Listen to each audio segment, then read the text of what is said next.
Minister reiterated Israel's right to self-defense. Israel's basic posture is anything but defensive. Israel is the only country in the world right now which, in contravention to UN Security Council resolutions, maintains tens of thousands of heavily armed troops outside its borders in somebody else's country for the sole purpose of taking their land away from them and in the process forcing them to live under the worst form of tyranny imaginable, which is a foreign military dictatorship.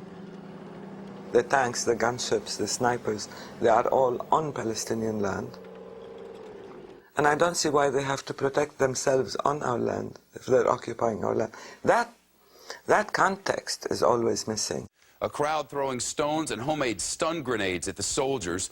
The troops opening fire, killing 2 Palestinians and injuring... So even when Israel is busy murdering people in cold blood, it is always presented as part of the self-defense mechanism of Israel. When Israel in the occupied territories now claim that they have to defend themselves, they are defending themselves in the sense that any military occupier has to defend itself against the population they're crushing. Prime Minister Ariel Sharon justified the siege as self-defense. You can't defend yourselves when you're militarily occupying somebody else's land. That's not defense. Call it what you like, it's not defense.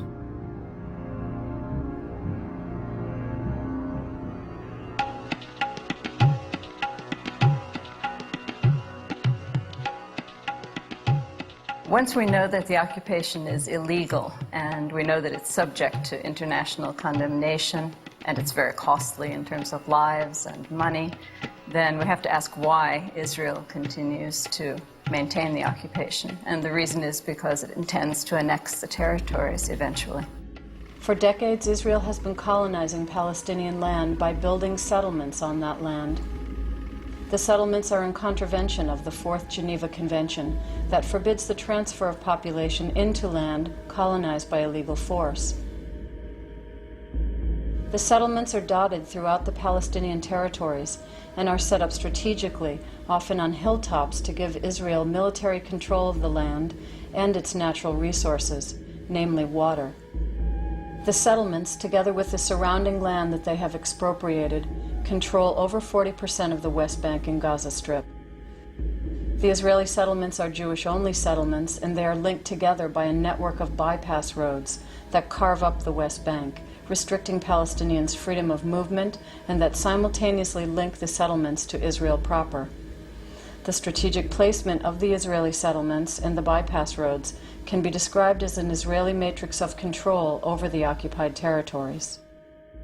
The purpose of the settlements, the purpose of the bypass roads is, in the end, to create a web of control that will make Israel a permanent possessor of the territory, and the rights and interests and concerns of the indigenous people of the land, the Palestinians, the big majority, are not of interest here. Given that Israel's goal is eventual annexation of the occupied territories, the settlements, of course, are a means to attaining that goal, but they would appear to be threatening colonies if they were presented in their true light. So better to hide their identity, to sanitize the language that describes them. CNN sent out a memorandum to its staff in the Middle East. In future, Gilo is to be called a neighborhood. The Jewish neighborhood of Gilo on the outskirts of Jerusalem. The Israeli neighborhood Gilo. Gilo, a Jewish neighborhood in East Jerusalem. Now, there's a great deal of difference between a colony, which is what the settlement is, colon as the French say, and a neighborhood. A settlement, an Israeli settlement, is built for Jews and Jews only on Arab land, and it's illegal, against international law. A neighborhood is just a nice, friendly place. This is southern Jerusalem, a quiet neighborhood. And while the only thing beating down on me right now is the rain, bullets frequently rain in this area, which is the reason those Israeli tanks are right back there.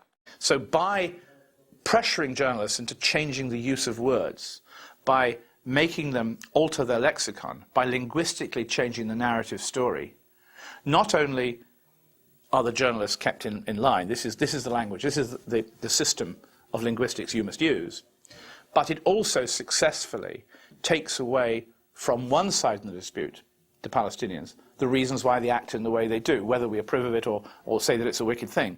When we look at the British press, which remains pretty independent of the Israeli public relations machine, you get a very different story about the settlements. They emphasize both the illegality and their vital importance in the conflict. They look like ordinary Israeli neighborhoods, suburban, modern and comfortable.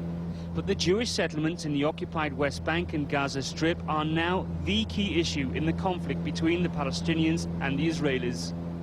There are something like 200,000 Israelis living on land captured from the Palestinians in the War of 1967. The government knows it's under intense pressure to stop expanding the settlements, which are illegal under international law. But the people left with no choice are the Palestinians. They see every new Israeli building on occupied land as a gross violation of their sovereignty, and they insist that the Israelis must stop all building. In contrast to British coverage, in American news coverage, the settlements are downplayed, and questions regarding their legality are rarely raised. In fact, there are times when they're flat out legitimized and defended. Israeli settlements are so interspersed throughout Palestinian territory that a border around them all would be too long to defend. And evacuating Jewish settlements, even those deep inside the territories, is politically impossible, at least for now. What American reports tend to obscure is the fact that the Israeli government has promoted the settlements as part of a strategy. The right is in government and armed with bulldozers, expanding in the West Bank and Gaza, staking a claim to the land, making space for new immigrants whose numbers are meant to counter the fast-growing Arab population.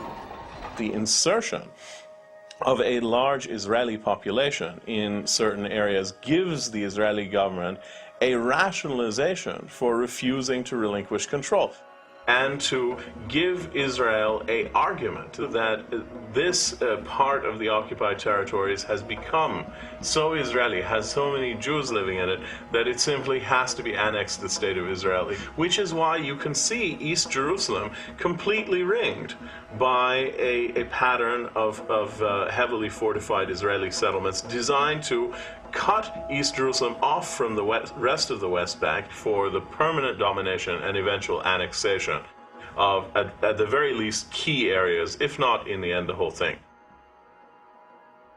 The settlements are illegitimate by international law, but what's worse is that many of the occupants of the settlements, their founders and people who live there today, are very aggressive toward Palestinians. They go around fully armed, submachine guns, they carry grenades, and they frequently threaten Palestinians. In Hebron, settlers initiated more clashes. They say they're tired of coming under attack. But their communities are illegal under international law. They set fire to Palestinian fields, smashed cars and vandalized shops.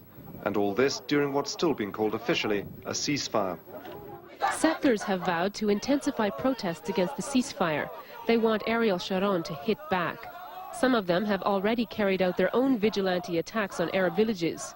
They're sitting 100,000 settlers in little settlements all over the West Bank, inside or very near Palestinian places, and they're treating the Palestinians in patronized way, violent way. They're not saying live and let to live.